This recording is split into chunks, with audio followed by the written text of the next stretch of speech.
welcome back. Thanks very much for joining us on AM Today. It's 18 past 8. Some British universities are under fire for scrapping courses like English literature and arts and humanities. It comes as politicians eye a crackdown on what are regarded as, quote, low-value courses.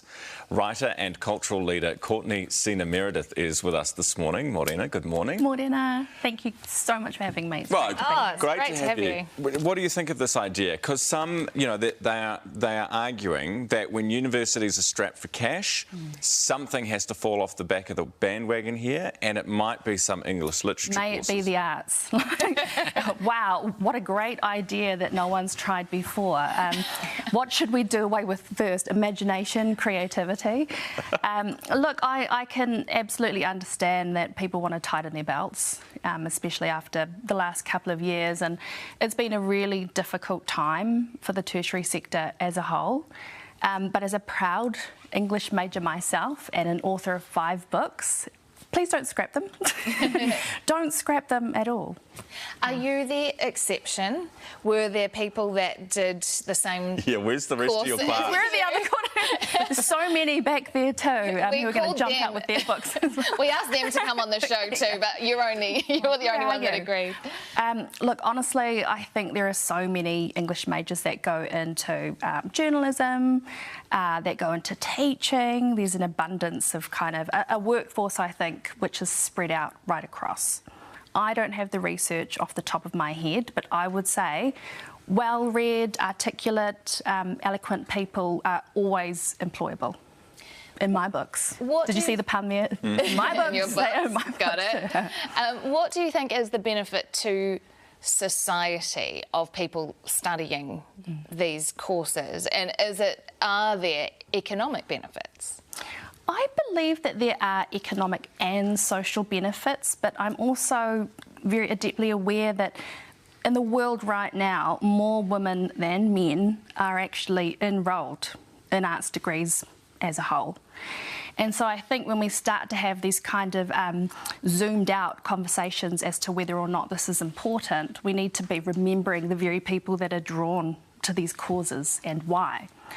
Are our stories important? Yes. Does someone need to be reading them? I hope so. I don't want all the books that I've written to just sit there dusty on a shelf somewhere. And also, to be honest, there's a lot of kind of conjointing that goes on too. I was a conjoint with law and arts. And so perhaps reframing these degrees maybe to be alongside business or commerce is a way that people could be kind of focusing into. That's a great idea, because I think the problem that you've got, because what you've said so far I think is absolutely valid, but you'll have people watching this morning who haven't been to university. Maybe no one in their family's been to university. They work really hard, they pay taxes, and then 75% of what we studied is government subsidised, right? So if it's going to courses that they see as frivolous or not benefiting society as a whole economically, then they might question the validity of it. Do you know what I mean? I think it's a really interesting time that we get to live in, where we can have these conversations, and we can have them because we rely on a canon, which is hundreds of years old now, of people who have committed themselves to literature. The best plays, the best theatre, you know, all of those really ancient arts which are embedded and founded in the written and spoken word. We wouldn't be where we are right now if we didn't have very passionate English majors out there.